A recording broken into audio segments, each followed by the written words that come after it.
Hello मेरे बच्चों, कैसे हैं आप सभी। यूजीसी नेट पॉलिटिकल साइंस की यूट्यूब सीरीज में आपका फिर से स्वागत है। मैं डॉक्टर वरुण मारू, सहायक professor of political science and UPSC expert. The सफलता ऑनलाइन क्लासेस में आपका स्वागत है। स्टूडेंट, आज जो टॉपिक पढ़ रहे हैं हम नेट का, उसमें पढ़ रहे हैं हम रिप्रेजेंटेशन यानी कि प्रतिनिधित्व के सिद्धांत। हम सब जानते हैं कि लोकतंत्र के दो प्रकार होते हैं, प्रत्यक्ष और अप्रत्यक्ष। अप्रत्यक्ष लोकतंत्र में जनता अपने प्रतिनिधि चुनती है और वो संसद में जाके अपना सरकार बनाते हैं, अपना कानून बनाते हैं।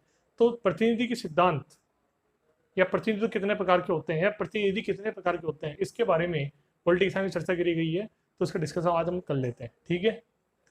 पहला प्रकार है उदारवादी प्रतिनिधि। उदारवादी प्रतिनिधि का मतलब होता है, इसके समर्थक है जॉन लॉक। हम सब जानते हैं कि जॉन लॉक जो है उदारवाद के जनक है।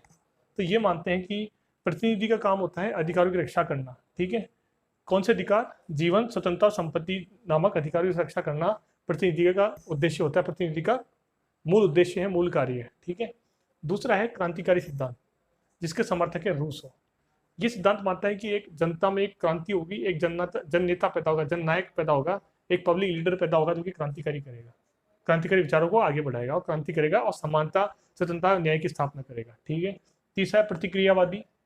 इसके समर्थक है हॉब्स। इनका मानना है कि जो प्रतिनिधि है उसके पास निरंकुश असीमित शक्तियां होगी, जो अपने तरीके से ही शासन चलाएगा और अपने तरीके से ही कानून बनाएगा।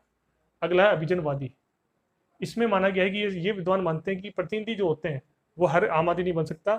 ये विशिष्ट वर्ग के लोग होते हैं, स्पेशल क्लास के लोग होते हैं। आम जनता को इससे मतलब नहीं होता, वो तो विशिष्ट क्लास के लोग ही प्रतिनिधि चुनते हैं और वही शासन चलाते हैं। इसके समर्थक हैं मॉस्का, परेटो और मिचेल्स, ठीक है। अगला है रूढ़िवादी सिद्धांत, कंजर्वेटिव सिद्धांत।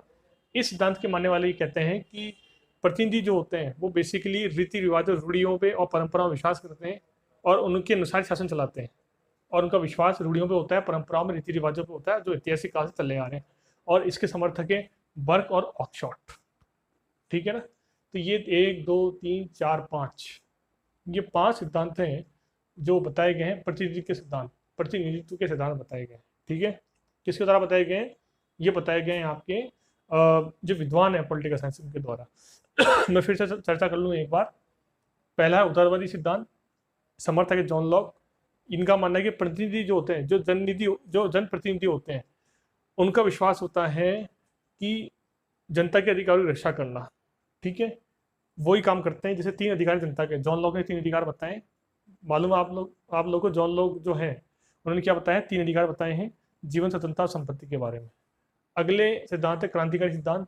इसके समर्थक है रूसो। उन्होंने बताया कि प्रतिनिधि वास्तव जननेता होते हैं, क्रांति करते हैं और जनता की सेवा करते हैं और जन संप्रभुता की स्थापना करते हैं।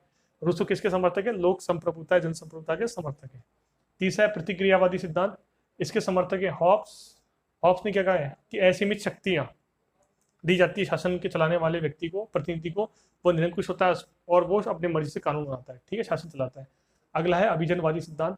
इसका मानना है सिद्धांत का कि कुछ विशिष्ट वर्ग के लोग ही शासन चलाते हैं, उनको ही सत्ता दी जा सकती है, आम आदमी के हाथ में सत्ता नहीं दी जानी चाहिए। आई बात समझ में? मॉस्का, परेटो और मिचेल्स इसके समर्थक है। अगला है रूढ़िवादी सिद्धांत। ये सिद्धांत इस सिद्धांत का रीति रिवाजों विश्वास माना गया है और ये मानते हैं कि प्रतिनिधि जो है वो रीति रिवाज से ही अपने शासन चलाते हैं। और बर्क और ऑक्सफोर्ड जो हैं वो इसके समर्थक हैं। आई बात समझ में? तो स्टूडेंट, ये है कि अप्रत्यक्ष लोकतंत्र के माध्यम से जनता जिनको चुनती है प्रतिनिधियों को, तो प्रतिनिधि कितने प्रकार के होते हैं, उनके क्या क्या मेन काम होते हैं, उस संबंध में ये सिद्धांत बताए गए हैं। आई बात समझ में? ठीक है। इस वीडियो को लाइक करो, शेयर करो, सब्सक्राइब करो और कमेंट सेक्शन में कमेंट जरूर लिखो, ठीक है। Thank you.